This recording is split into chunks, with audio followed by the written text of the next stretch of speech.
She pointed her finger at me like I had done something wrong and shouted, "You can't build that fence. You're under our HOA." I froze for a moment, still holding the wooden post, wondering how the day had gotten so chaotic so quickly. I had moved in only 3 days earlier, and this woman was already acting as if she controlled the entire neighborhood. Before I could reply, she lifted a sharp silver whistle hanging from her neck and blew it. 2 other HOA members hurried toward my yard as if responding to a call. One of them pressed T. Glance, her husband died, didn't mow sirens in the way, and a community safety team arrived. The officer sighed and turned to me. "Sir, did you call about this disagreement?" Karen stepped. The officer looked at me again. "Are you part of their HOA?" I shook my head. "No, not legally, not on any document."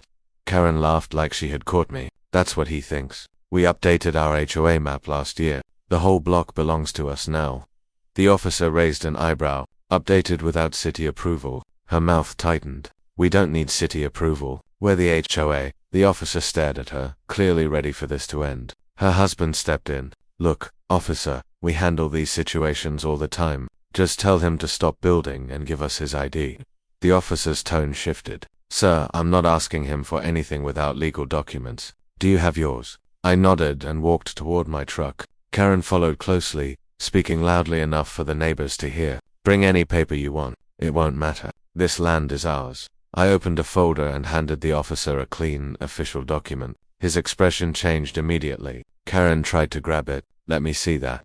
He moved it out of her reach. "Ma'am, this is a deed." Her eyes narrowed. "So what? Every house has a deed."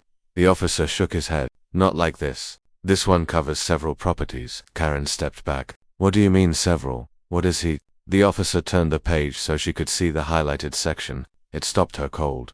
"Full ownership. Lots 101 through 132. Her mouth opened slightly, but nothing came out. I stayed quiet, letting the truth settle. She had no idea she had confronted the one homeowner she had absolutely no authority over. I didn't just own my home. I owned every property surrounding hers.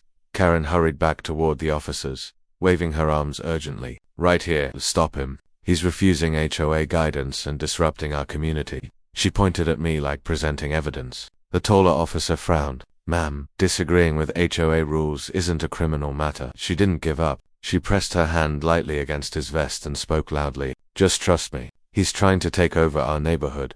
The shorter officer walked toward me. "Sir, we just need to confirm property boundaries. The HOA says you fall under them. Do you have proof you don't?" Karen blocked him. "He won't have proof. He's lying. Everything here belongs to us. I have managed this HOA for 9 years, and no one builds without my approval." I pulled a folded document from my back pocket. Karen grabbed it before I could open it and waved it like a trophy. "This isn't real. He probably printed it at a gas station." She tried to tear it, but it didn't budge. The officers noticed. The tall one spoke carefully. "Ma'am, that's a county-issued deed. It's laminated for record protection. It can't be torn." Her face tightened as she tried again, with the same result. The officer turned to me. "Sir, do you have the rest of your documents?" Before I could respond, Karen stepped between us again. He doesn't even belong here. I'm calling the board. We'll have him removed today."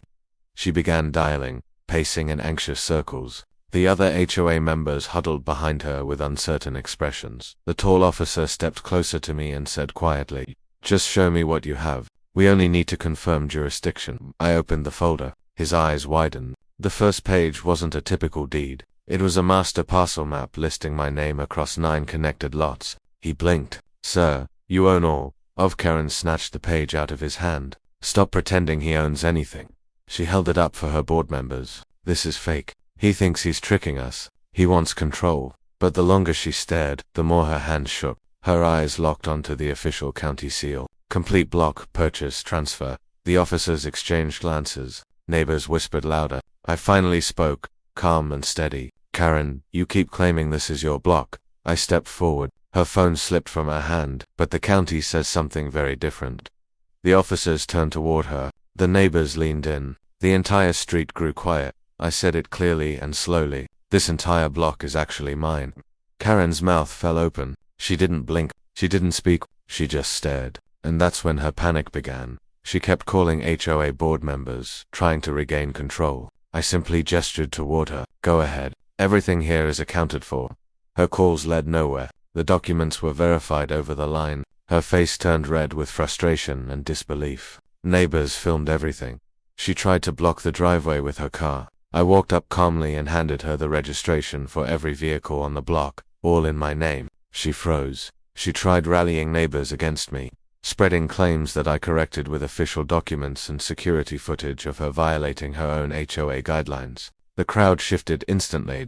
In a final desperate move, she stepped into my yard to stop me. I moved aside, and the moment was recorded clearly. She was documented for violating boundaries and reported for misconduct within the community. By the end, Karen's authority had unraveled. Her claims were dismissed, and she chose to leave the block entirely. Neighbors cheered. Some apologized for believing her. I finally relaxed, watching the sunset over the land I owned, and whispered, "This property, my rules, and fairness upheld." The end.